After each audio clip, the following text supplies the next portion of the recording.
गरीबी के निर्देशांक। गरीबी की कक्षा और उसकी संरचना दर्शाने वाले बातों को गरीबी का निर्देशांक कहते हैं।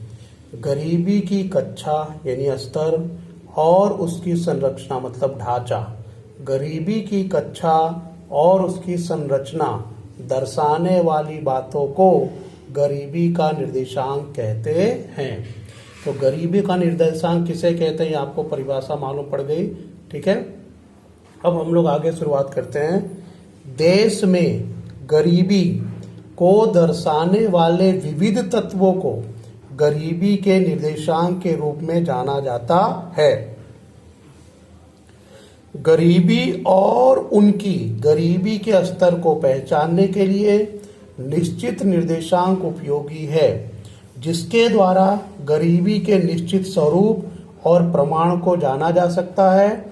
गरीबी के निर्देशांक निम्नलिखित हैं।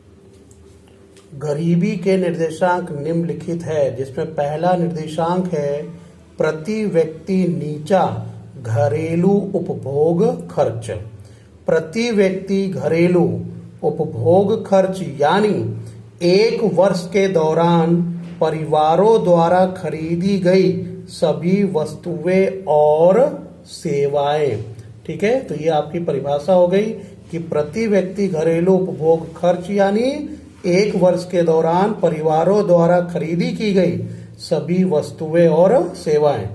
टिकाऊ वस्तुएं जैसे कार, वॉशिंग मशीन, कंप्यूटर इत्यादि के बाजार मूल्य को उस वर्ष की जनसंख्या के द्वारा भाग देने पर प्राप्त होता है। तो इसमें प्रति व्यक्ति नीचा घरेलू उपभोग खर्च मतलब एक वर्ष के दौरान प्रति व्यक्ति कितना वस्तुएं और सेवाएं खरीदता है, कितना खर्च करता है अपने उपयोगी वस्तुओं पर, उसके बारे में बताया गया है। इसमें टिकाऊ वस्तु की बात पहले की गई है, जिसे एक बार खरीदने के बाद कई वर्षों तक हम उसका उपयोग करते हैं। ऐसी टिकाऊ वस्तुएं जैसे कार है, वॉशिंग मशीन है, कंप्यूटर है, इसके बाजार मूल्य को उस वर्ष जिस वर्ष आपने इसे खरीदा है उसी वर्ष की जनसंख्या के द्वारा उसे भाग दिया जाता है। प्रति व्यक्ति उपभोग खर्च उस देश में रहने वाले लोगों की जीवन जरूरत एवं सुख सुविधा की वस्तुएं और सेवाओं को प्राप्ति दर्शाता है कि कितना व्यक्ति खर्चा करता है। इससे पता चलता है कि उस देश में रहने वाले लोगों का जीवन स्तर कैसा है, सुख सुविधा की वस्तु और सेवाएं उसे कितनी प्राप्त होती है।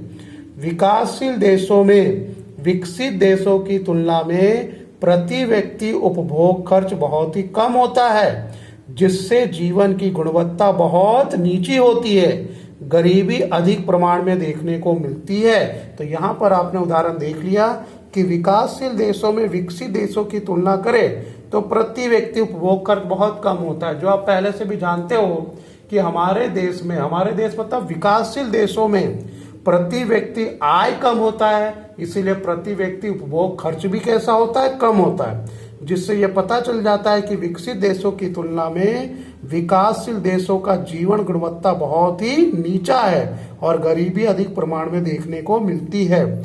इसी बात को अब हम तालिका के द्वारा समझेंगे, जो आपको याद करना आवश्यक है। तो ये आप तालिका देख रहे हो, प्रति व्यक्ति उपभोग खर्च देश का नाम दिया गया है और 2005 के साल को लिया गया है, वो भी डॉलर में मापा गया है। ठीक है, 2005 के भाव से यूएस डॉलर में 2014 की गिनती की गई है। यूएस यूनाइटेड स्टेट में 31,469 रुपये प्रति व्यक्ति उपभोग खर्च बताया गया है। यूके यूनाइटेड किंगडम $25 में सारी गिनती दी गई है।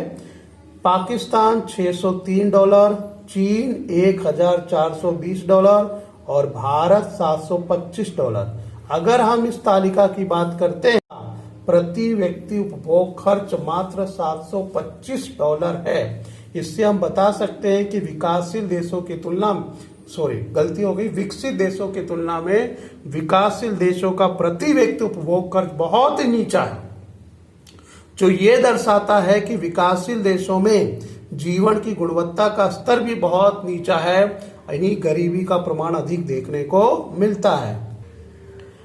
तो हम उसके तालिका के आधार पर से कह सकते हैं कि भारत में वर्ष 2005 के स्थिर भाव पर वर्ष 2014 में प्रति व्यक्ति घरेलू उपभोग खर्च $725 था, जबकि यूएस में $31,469, यूके में $25,828, जापान में $22,149 था, पाकिस्तान में $603 जितना खर्च देखने को मिलता था। भारत में प्रति व्यक्ति घरेलू उपभोग खर्च यूएस और यूके जैसे विकसित देशों की तुलना में कम देखने को मिलता है। तो ये जो ऊपर की तालिका हमने देखी, उस तालिका से हम पता कर सकते हैं कि अन्य विकसित देशों की तुलना में भारत का प्रति व्यक्ति उपभोग खर्च अत्यंत कम है। ये आपका पहला गरीबी का निर्देशांक हुआ। अब हम दूसरे की ओर बढ़ते हैं। दूसरा गरीबी निर्देशांक कुपोषण का प्रमाण। सबसे पहले हम कुपोषण का अर्थ समझेंगे। कुपोषण एक ऐसी परिस्थिति है जिसमें व्यक्ति द्वारा ली गई खुराक अथवा भोजन में पर्याप्त मात्रा में कैलोरी, प्रोटीन, कार्बोहाइड्रेट, विटामिन और मिनरल्स, जिसे हिंदी में खनिज कहते हैं, खनिज तत्व का समावेश नहीं होता। भारत में कृषि उत्पादन अधिक होने के बावजूद नीची प्रति व्यक्ति आय और आय का असमान वितरण के कारण कम आय वाले वर्ग को पर्याप्त पोषण युक्त भोजन प्राप्त नहीं होता। तो देखा आप लोगों ने बच्चों, कुपोषण मतलब व्यक्ति जो भोजन ले रहा है उस भोजन में, उस खुराक में पर्याप्त मात्रा में प्रोटीन, कैलोरी, कार्बोहाइड्रेट, विटामिन और मिनरल्स का समावेश ना हो तो उसे हम कुपोषण कहते हैं। यानी व्यक्ति भोजन तो प्राप्त कर रहा है लेकिन जिससे शारीरिक और मानसिक विकास होता है, ऐसे तत्वों का समावेश उस भोजन में ना हो तो हम उसे कुपोषण कहते हैं। अब इसके बारे में हम आगे तालिका के द्वारा जानकारी प्राप्त करते हैं। तो यहाँ पर आप तालिका देख सकते हैं। कुल कुपोषित व्यक्तियों का प्रमाण प्रतिशत में वर्ष दिया गया है। 1990 से 1992 के वर्ष में 23.7% कुपोषण व्यक्तियों का प्रमाण था।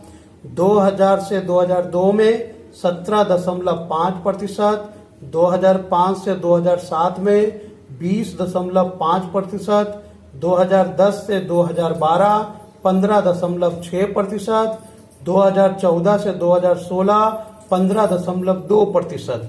तो इससे हम अंदाजा लगा सकते हैं कि हमारे देश में कुपोषण का प्रमाण धीरे धीरे कम होता जा रहा है।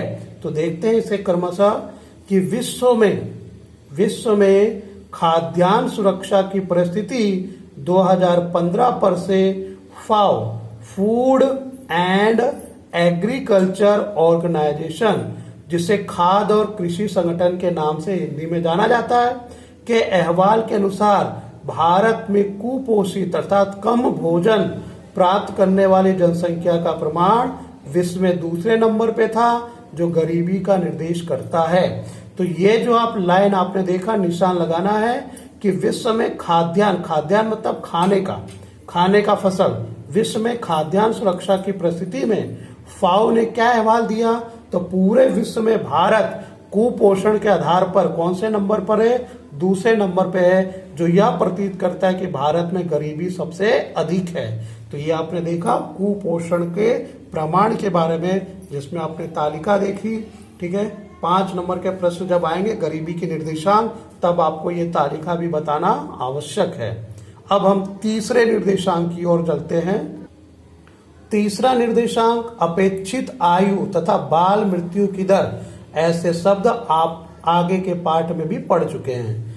जन्म के समय अपेक्षित आयु अर्थात नवजात शिशु औसत कितने वर्ष तक जीवित रहेगा, ऐसी अपेक्षा रखना, उसे कहते हैं अपेक्षित आयु। जन्म के समय अपेक्षित आयु अर्थात नवजात शिशु जो जन्म लेता है, नवजात शिशु औसत कितने वर्ष तक जीवित रहेगा, उसे हम कहते हैं अपेक्षित आयु। देश में रहने वाले लोगों का औसत अपेक्षित आयु निश्चित करने में कौन कौन से आधार है उसकी बात करते हैं। पहला आधार है पर्याप्त पोषण युक्त आहार, स्वच्छता, पीने का स्वच्छ पानी, स्वास्थ्य सेवाएं इत्यादि पर आधारित होता है। गरीब व्यक्तियों को इस प्रकार की सुविधाएं कम प्राप्त होने से उनकी औसत आयु नीचे रहती है। तो इस पैराग्राफ में हमने अपेक्षित आयु की परिभाषा भी देखी और अपेक्षित आयु किस पर आधारित होता है जिससे हम अपनी अपेक्षित आयु को बढ़ा सकते हैं, वो सारी चीजें। लेकिन गरीब व्यक्तियों के पास वो सारी सुविधाओं की कमी होती है जिसके कारण औसत आयु नीचा रहता है। अब हम बाल मृत्यु दर की बात करते हैं। बाल मृत्यु दर अर्थात 1000 या प्रति हजार भी बोल सकते हैं। बाल मृत्यु दर अर्थात 1000 जीवित जन्मे बालकों में से 1 वर्ष से कम समय अवधि में मृत्यु पाने वाले बच्चों का प्रमाण, उसे हम कहते हैं बाल मृत्यु दर। 1000 जीवित जन्मे बालकों में से 1 वर्ष से कम समय अवधि तक 1 वर्ष से कम समय अवधि में मृत्यु पाने वाले बच्चों का प्रमाण। बाल मृत्यु दर का प्रमाण, इसका भी आधार पढ़ते हैं। बाल मृत्यु दर का प्रमाण स्वास्थ्य सेवाओं की उपलब्धता, बाल मृत्यु दर का प्रमाण स्वास्थ्य सेवाओं की उपलब्धता, माता में शिक्षा का प्रमाण, बालकों में रसीकरण, पोषण युक्त आहार इत्यादि पर आधारित होता है। तो आप लोगों को मैंने बताया, तो मैं आपको इस चीज को और भी बता दे रहा हूं कि बाल मृत्यु दर अगर कम करना है तो हमें स्वास्थ्य की सेवाओं की उपलब्धता अधिक करानी पड़ेगी, माताओं में शिक्षा का प्रमाण बढ़ाना पड़ेगा। लेकिन हमारे विकासशील देशों में माताओं में शिक्षा का प्रमाण कम होता है जिसके कारण अपने बच्चों का पालन पोषण या बच्चे के जन्म के समय जो सावधानियां रखनी चाहिए वह रख पाते नहीं है, जिसके कारण बाल मृत्यु दर का प्रमाण बढ़ता है। बालकों में रसीकरण, इस चीज से भी आप परिचित हो कि बच्चों के जन्म समय से ही अलग अलग टीकाकरण रसीकरण दिया जाता है जिसे अलग अलग बीमारियों से बचाया जा सके। अगर हम शिक्षित नहीं है, जानकार नहीं है और सही समय पर नवजात शिशु को रसीकरण टीकाकरण नहीं किया गया तो कई तरह की बीमारियां उसे जकड़ लेती है, शिकार हो बना लेती है, जिसके कारण बाल मृत्यु दर का प्रमाण बढ़ता है। पोषण युक्त आहार एक सबसे बड़ा कारण माना जाता है कि अगर माताओं को और नवजात शिशु के समय या बच्चे के जन्म के समय माताओं को पोषण युक्त आहार प्राप्त नहीं होता जिससे बच्चा कमजोर और कुपोषण का शिकार वाला बच्चा जन्म लेता है जो मृत्यु दर का कारण बनता है। तो अपेक्षित और बाल मृत्यु दर में आपने दोनों की परिभाषाएं देखे, दोनों के आधार देखे। अब हम इस बाल मृत्यु दर अपेक्षित आयु को तालिका के द्वारा समझेंगे। विश्व में कुछ देशों में जन्म के समय अपेक्षित आयु और बाल मृत्यु का दर निम्न प्रकार से दर्शाया गया है। यह तालिका में आप देख सकते हैं। देश का नाम है, अपेक्षित आयु वर्ष 2014 का लिया गया है और बाल मृत्यु दर 2014। नॉर्वे 81.6% अपेक्षित आयु है, बाल मृत्यु दर 0.2, मतलब 100 में से मात्र या 1000 में से मात्र 2 बच्चों की मृत्यु होती है। हम 100 में से, क्योंकि प्रतिशत निकालना है, तो 100 में से मात्र 2 बच्चों की मृत्यु होती है। अमेरिका 79.1% और बाल मृत्यु दर 6, समझ ही गए, 100 में से 6 बच्चों की मृत्यु होना। श्रीलंका 74.9%, बाल मृत्यु दर 9। चीन 75.8%, यानी 8 वर्ष और बाल मृत्यु दर का प्रमाण 10। भारत में 68.0 वर्ष और बाल मृत्यु दर 39। तो आप इन सभी देशों की तुलना कर सकते हैं। भारत में बाल मृत्यु दर का प्रमाण सबसे अधिक है क्योंकि यहाँ पर गरीबी का प्रमाण अधिक है, निरक्षरता का प्रमाण अधिक है, इसलिए यहाँ पर बाल मृत्यु दर का प्रमाण भी अधिक देखने को मिलता है। जबकि अगर हम अपेक्षित आयु की बात करें तो अपेक्षित आयु के प्रमाण में भी भारत सबसे पीछे है। यहाँ पर भी जन्म लेने वाले बच्चों में 1 वर्ष से कम समय अवधि में बाल मृत्यु दर का प्रमाण अधिक है और अपेक्षित आयु का प्रमाण भी सबसे कम है। तो ये आपने देखा तालिका के द्वारा। दर्शाई गई जानकारी के अनुसार नॉर्वे में जन्म के समय अपेक्षित आयु 81.6 वर्ष थी, जबकि अमेरिका में 79.1 वर्ष, श्रीलंका में 74.9 वर्ष, चीन में 75.8 वर्ष थी, जबकि भारत में 68.0 वर्ष देखने को मिली, जो कि चीन, श्रीलंका जैसे देशों की तुलना में कम है।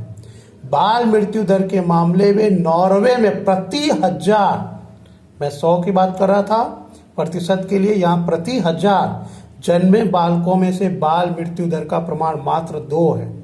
अमेरिका में 6, श्रीलंका में 9, चीन में 10, जबकि भारत में 39 सबसे अधिक कहा जा सकता है।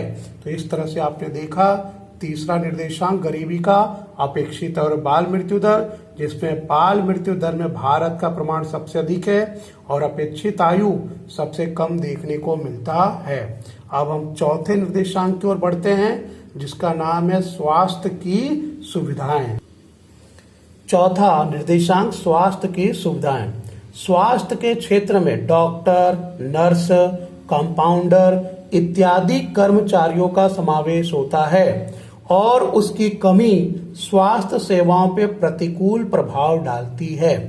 अंतर्राष्ट्रीय तुलना में भारत में स्वास्थ्य की सेवाओं और डॉक्टरों की कमी देखने को मिलती है। स्वाभाविक है बच्चों कि हमारे देश में जनसंख्या अधिक है, साक्षरता का प्रमाण अत्यधिक कम है। साक्षरता का प्रमाण अधिक से अधिक कम है, मतलब साक्षरता का प्रमाण बहुत ही कम है, जिसके कारण जितने डॉक्टर, नर्स, कंपाउंडर होने चाहिए, इतने डॉक्टर, नर्स और कंपाउंडर जैसे कर्मचारियों का समावेश नहीं होता। जब इन सभी कर्मचारियों का अभाव होगा तो इसका प्रतिकूल प्रभाव, प्रतिकूल असर स्वास्थ्य सेवाओं पर देखने को मिलते हैं। अगर हम अंतर्राष्ट्रीय स्तर की तुलना करते हैं तो भारत में जो स्वास्थ्य की सेवाएं हैं, डॉक्टरों की कमी है, वह अन्य देशों की तुलना में बहुत ही अधिक है। उसे हम आगे समझते हैं। विकासशील गरीब देशों में लोगों को स्वास्थ्य की सेवाएं कम होती है। विकासशील गरीब देशों में लोगों को स्वास्थ्य की सेवाएं कम होती है, जिससे वो बार बार अनेक रोगों का शिकार बनते हैं। ऐसे गरीबों को पर्याप्त पौष्टिक भोजन नहीं मिलता, जिसके परिणाम स्वरूप उनकी रोग प्रतिकारक क्षमता भी कम हो जाती है। तो आपने देखा कि विकासशील देशों में गरीबी का प्रमाण अधिक होने के कारण इन देशों के लोगों को जो स्वास्थ्य की सेवाएं सही प्रमाण में, सही स्तर में मिलना चाहिए, वह उन्हें मिल नहीं पाता, जिसके कारण वो बार बार रोगों के शिकार बनते हैं। और बार बार रोगों के शिकार बनने से और साथ साथ पौष्टिक भोजन का भी अभाव होने से, पौष्टिक आहार का भी अभाव होने से, पौष्टिक भोजन प्राप्त नहीं होने के कारण रोग प्रतिकारक क्षमता लगातार कम हो जाती है। देश में स्वास्थ्य की सेवाएं कम होने से लोग ऐसी सेवाओं से वंचित रहते हैं, परिणाम स्वरूप गरीबी अधिक होती है। तो अब आपके मन में एक प्रश्न आ रहा होगा, सर कि लोग ऐसी सेवाओं से वंचित रहे तो गरीबी अधिक क्यों होती है? उस कारण को भी, शब्द को भी, लाइन को भी समझा दे रहा हूं। जब व्यक्ति का जो रोग प्रतिकारक क्षमता कम होगी, वो बार बार रोग से ग्रस्त होगा, तो जो उसकी आय है, उसका जो इसका इनकम है, आय, पैसा है, वो ज्यादातर अपने स्वास्थ्य के देखभाल में खर्च करेगा। यानी जो पैसा उसे अपने पौष्टिक भोजन, जीवन स्तर को सुधारने में खर्च करना चाहिए था, वह उसे स्वास्थ्य की सेवाओं पे खर्च कर रहा है, जिसके कारण उसका आय कम हो जाएगा और वो गरीब का गरीब ही रहेगा। विकासशील देशों में प्रति 6000 की आबादी पर एक डॉक्टर की सेवा उपलब्ध है, जबकि विकसित देशों में प्रति 350 की जनसंख्या पर एक डॉक्टर की सेवा उपलब्ध है। इस वाक्य रचना से आपको अंदाजा हो गया होगा कि विकासशील देशों में क्या स्थिति होती है। 6000 की आबादी पर एक डॉक्टर और विकसित देशों में मात्र 350 की जनसंख्या पर एक डॉक्टर। तो आप खुद अंदाजा लगा सकते हैं किस जगह पर अच्छा स्वास्थ्य की सुविधा प्राप्त होगी। विकासशील देशों में प्रति वर्ष लगभग 1.7 करोड़ लोग डायरिया, मलेरिया, क्षय जैसे रोग से मृत्यु पाते हैं। दुनिया में लगभग 2.3 करोड़ लोग एड्स के शिकार हुए हैं। इसमें से 90% विकासशील देशों में है। तो इस तरह से स्वास्थ्य की सेवाएं पढ़े हमने, जिसमें आपने देखा कि विकासशील देशों में डॉक्टर, नर्स, कंपाउंडर की कमी होती है, जिसके कारण उन्हें स्वास्थ्य की सेवाएं कम प्राप्त होती है। स्वास्थ्य की सेवाएं कम प्राप्त होने से वो कई बार, अनेक बार रोगों से ग्रस्त होते हैं और उनका जो भी प्रति व्यक्ति आय होता है वो रोगों के इलाज के ऊपर खर्च हो जाते हैं, स्वास्थ्य के ऊपर खर्च होते हैं, जिसके कारण वो गरीब ही रह जाते हैं। पांचवा निर्देशांक है पीने का पानी।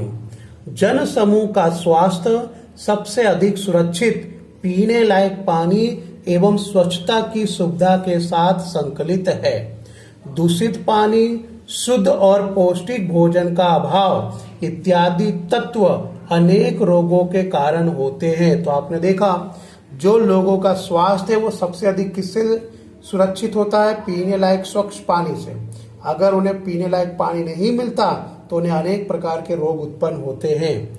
जनगणना 2011 की जानकारी के अनुसार भारत में 63.3% परिवारों को नल द्वारा शुद्धिकरण स्रोत से पीने का पानी उपलब्ध है।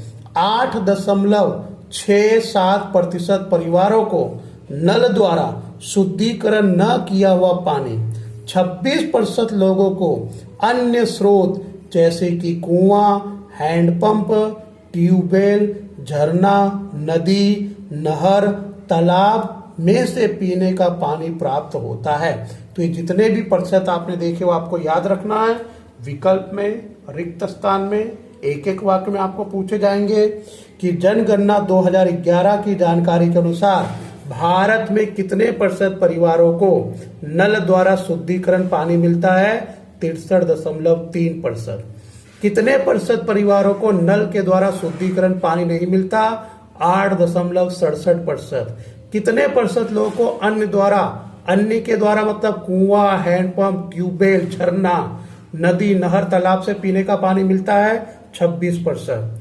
शुद्ध पानी के अभाव में गंदा, प्रदूषण युक्त पानी देश में पानी जन्य रोगों को बढ़ाकर गरीबी की समस्या को अधिक गंभीर बनाता है।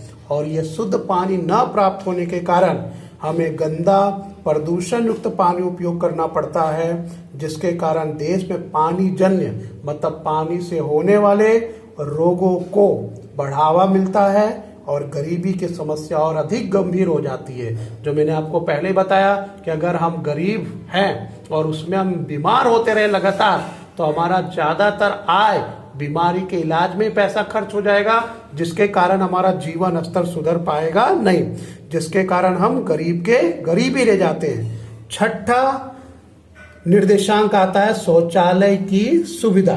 भारत में 2011 की जनगणना से प्राप्त जानकारी के अनुसार कुल आबादी की 70% आबादी भारत में 2011 की जनगणना से प्राप्त जानकारी के अनुसार कुल आबादी की 70% आबादी ग्रामीण क्षेत्रों में रहती है, जिनको पानी जन्य रोग एवं संक्रामक रोग होने की संभावना अधिक रहती है।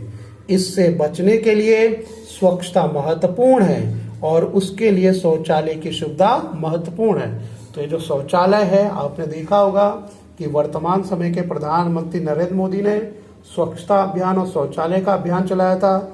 ग्रामीण क्षेत्रों में हर एक के घर घर में शौचालय की सुविधा की गई ताकि लोग स्वच्छता का पालन कर सके और पानी जन्य रोग और संक्रामक रोगों से बच सके। तालिका से समझेंगे। शौचालय की सुविधा के अनुसार झोपड़पट्टी निवासी परिवार, कुल परिवार 100%, मकान में ही शौचालय की सुविधा वाले परिवार मात्र कितने? 66%। मकान में शौचालय की सुविधा न हो ऐसे परिवार 34%। तो ये भी आपके लिए बहुत ही महत्वपूर्ण है।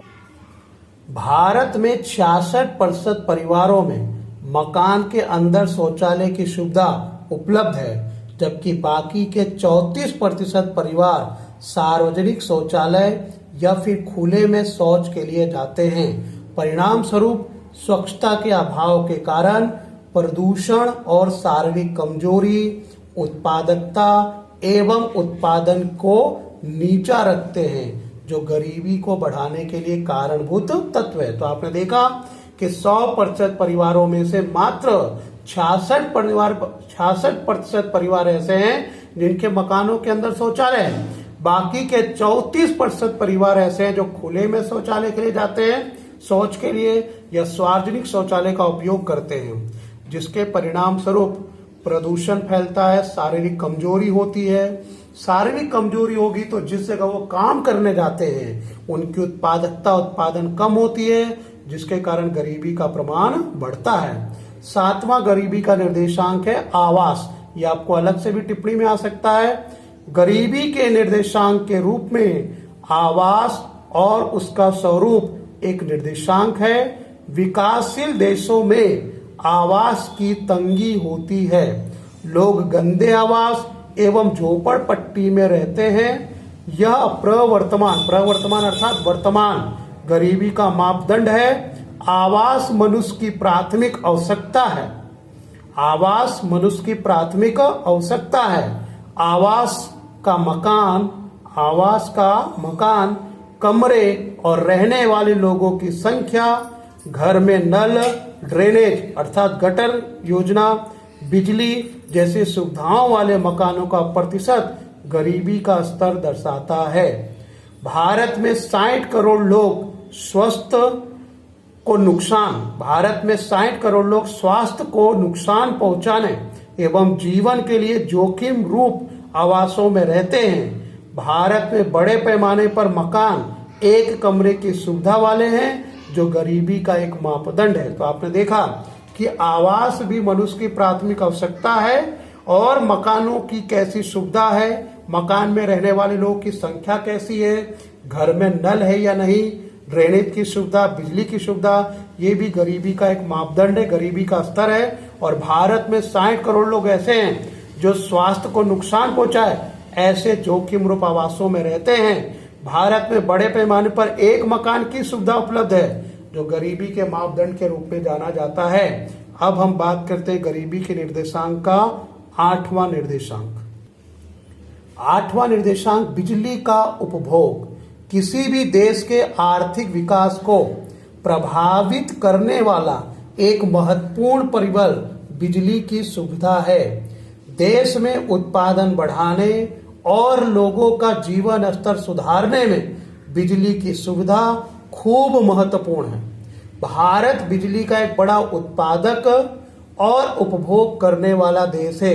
इस प्रकार अधिक आबादी और कम प्रति व्यक्ति आय होने से प्रति व्यक्ति बिजली का उपभोग बहुत कम है। तो आपने देखा कि बिजली का उपभोग भी हमारे यहाँ कम है। उसका सबसे महत्वपूर्ण कारण है कि हमारे जनसंख्या अधिक है, लेकिन प्रति व्यक्ति आय कम होने के कारण यहाँ प्रति व्यक्ति बिजली का उपभोग बहुत ही कम देखने को मिलता है। शिक्षा, 9वां निर्देशांक है शिक्षा।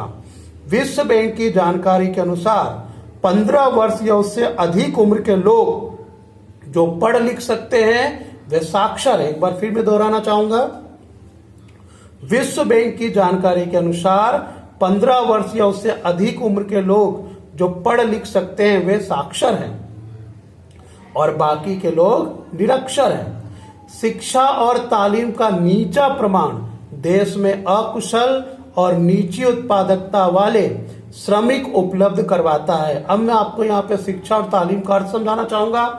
शिक्षा का मतलब होता है जो हम पढ़ाई करते जिससे हमें डिग्री मिलती है, और तालीम का अर्थ होता है ऐसी पढ़ाई जिससे हमें नौकरी प्राप्त हो। उदाहरण के रूप में पीटीसी, बीएड, आईटीआई, डिप्लोमा या किसी भी तरह के कोर्स को सीखना जिसके कारण हम काम प्राप्त कर सकते हैं।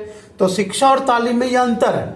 हमारे यहाँ पे शिक्षा का प्रमाण बढ़ता जा रहा है, ठीक है, लेकिन साथ में तालीम का जो प्रमाण बढ़ना चाहिए वह बढ़ नहीं पा रहा, जिसके कारण शिक्षा और तालीम दोनों का प्रमाण कैसा है, नीचा रह गया। अब जब शिक्षित और तालीम वाले कारीगर या लोग कम रहेंगे तो उत्पादकता भी कैसी होगी, नीची होगी। कारीगर कैसे होंगे, अकुशल होंगे, जिससे श्रमिक उपलब्ध हमेशा नीची वाली ही प्राप्त होगी, काम उसे हमेशा नीचे ही प्राप्त होगा।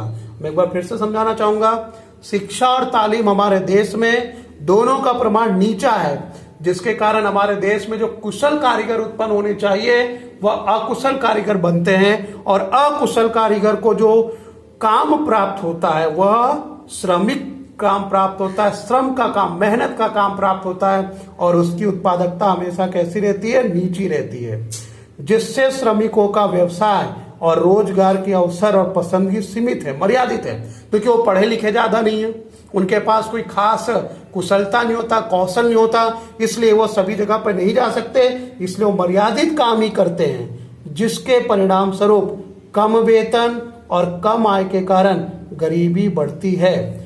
वर्ष 2011 में ब्राजील में साक्षरता दर 91% थी, जबकि भारत में 74.04%, नेपाल में 60% और पाकिस्तान में 55% देखने को मिली थी। इसीलिए बच्चों बताया जाता है कि देश में साक्षरता का प्रमाण अधिक होना चाहिए, जिससे लोग अधिक शिक्षित हो, तालीम का प्रमाण अधिक हो, जिससे वो किसी भी क्षेत्र में जाकर रोजगार और व्यवसाय प्राप्त कर सकते हैं और अधिक से अधिक उत्पादकता प्राप्त कर सकते हैं।